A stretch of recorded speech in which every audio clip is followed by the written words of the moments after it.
सब दर्शक लोग के हम हाथ जोड़ के नमस्कार करतनी, गोड़ लागतनी।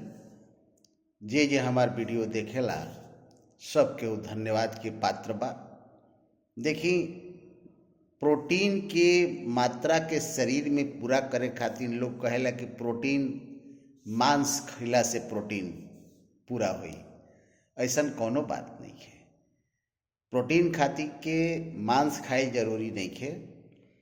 प्रोटीन जितना बढ़िया भरपूर मात्रा में सबसे ज़्यादा सोयाबीन में मिलेला, राजमा में मिलेला, मूंगफली में मिलेला, और सब जितना तरह के दाल बा सब में प्रोटीन मिलेला।